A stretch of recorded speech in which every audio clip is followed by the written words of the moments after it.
Ladies and gentlemen, what you are looking at today is a 98 Plymouth Voyager base model. Or actually it might be just above the base model because it's got the driver's side sliding door. And power mirrors. But everything else is as basic as it gets. No power locks. It's got the roly-poly windows. No tachometer. It's got all the cloth seats. Second row bench. No rear air. Just manual adjusted rear view. Take a look in the back.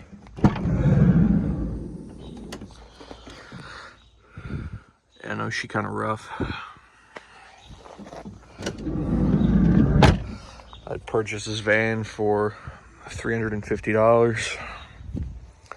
As you guys know, I'm a delivery driver, delivered to a house. And I saw this thing in the driveway. So I was like, hey, what's the deal with that caravan? I think I said caravan. They're like, oh, it doesn't run. I think it might need a timing belt. I was like, oh, okay. Would you take $350 for it? They said, oh yeah. Well, I'm sorry, I actually originally offered $400, but when I went to go buy the thing, she said, oh, you only got to give me $350. I'm like, oh, okay, save $50. So yeah, purchased it Monday, brought it home, and it's Wednesday now, Wednesday the 23rd. Ozzy just passed away yesterday, so rest in peace to the Prince of Darkness. But yeah, no, she's fucking rough. Looks like he tried to do a little paint job in this fender. The windshield's cracked to shit. I don't know if he was trying to work on it. Got pissed off and hit it with a wrench, but I mean, it's cracked in a bunch of different spots. It's been sitting for about a year at their place. I just brought it home 2 days ago. Got the rusted doors. Oh, the quarter panels in the fender seem to be fine. The interior is pretty dirty. The outside was pretty dirty too. I gave it a bath when I got home because it had dirt all over it from the year sitting, and I vacuumed out the interior.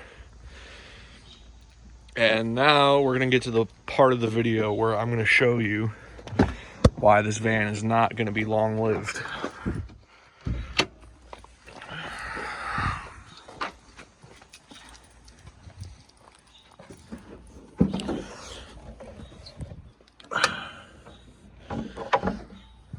All right. Radiator's right here. We're gonna take the cap off. This is why the van's going to the scrapyard. So, after doing all the pricing, all the stuff it's gonna need, oil change, all 4 brakes all the way around, other stuff that it needs, which I could all do myself. I priced out all the parts. Oh, and the new windshield, that's all gonna be like $1,200 worth of shit. And I wasn't gonna have a problem with that, but what essentially is going on is, I mean, this is just a fucking milkshake in here. So, in these vans,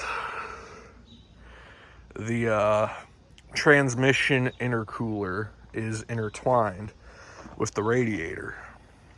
And basically the passageways between the transmission fluid and the coolant was compromised, and the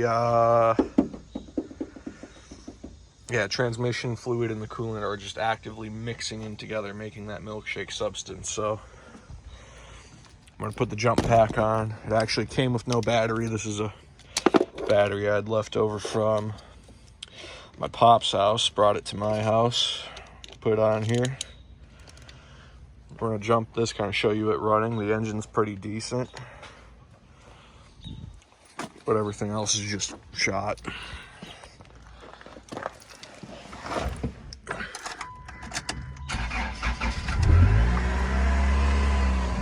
She fires right up.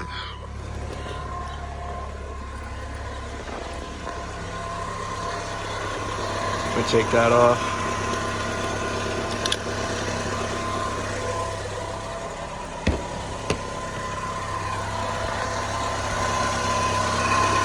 And yeah, I know at some point you'd be able to see that bubbling out of there. Just have to rise up. And this is starting pouring out of here. Like, here's it left over from last night. Literally looks like a milkshake.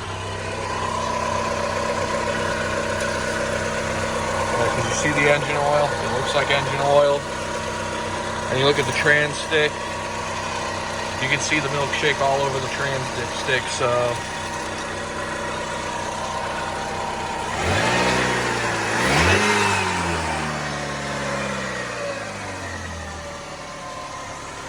mind you, this engine's been sitting for a year, so it's running on year-old oil, year-old gasoline, and it still runs pretty smooth. Which is a shame, because these 2.4s in the Chryslers are kind of rare, although they mostly put them in the base model. Although, if you're going to buy one of these vans, you're usually just going to pay up and get the 3.3 or the 3.8. Because the 2.4 and the 3.0 are kind of basic. But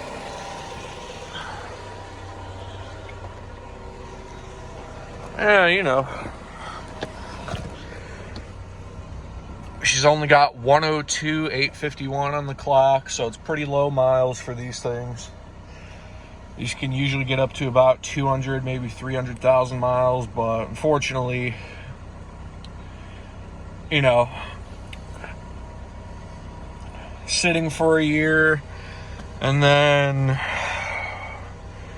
the radiator issue with the milkshake, it's just not going to be worth it.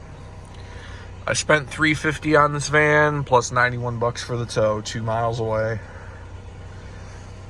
And I'm probably gonna get like maybe 250, 300 bucks back, because I mean, this is the short wheelbase, fucking next to base model. I'm getting all tongue twisted. I'm still tired. This thing's essentially just gonna be a crusher unit, because I mean, there's nothing savable from that thing unless you want the head unit with no CD player or the owner's manual. But I mean, everything else in here is junk. All the panels are trash. The seats are decent condition, but headliner's fucked, windshield's fucked. The side windows are good, but I mean, that's pretty much it. Everything else is fucked. You want a dashboard, you want the cluster bezel, the cluster, glove box. I mean, that's really all you can say from this fucking thing, because everything else is just junk. Got a service engine soon, which is, you know, check engine light on these, and the airbag light. We also have low wash, open trunk, door jar, and gas. It's got power outlets, but yeah, I figured I'd do a little show off of these things, so I'm gonna go ahead and shut it down. The ignition switch is a little fucky too, but yeah. Here we are. 98 Voyager. Looks like it was bought used at some point at Deacon's Chrysler. I believe that's somewhere in western Lake County over here in Ohio. And she is off to the scrapyard. So before I go off the video, do me a favor. Go in the description below. I have the links there. Go subscribe to my buddy Forrest. And subscribe to my buddy TFD. They're the ones that want me to make this video. And this video is really for them. But it's for anybody that wants to watch. If you even care. I don't give a shit. Alright, talk to you guys later.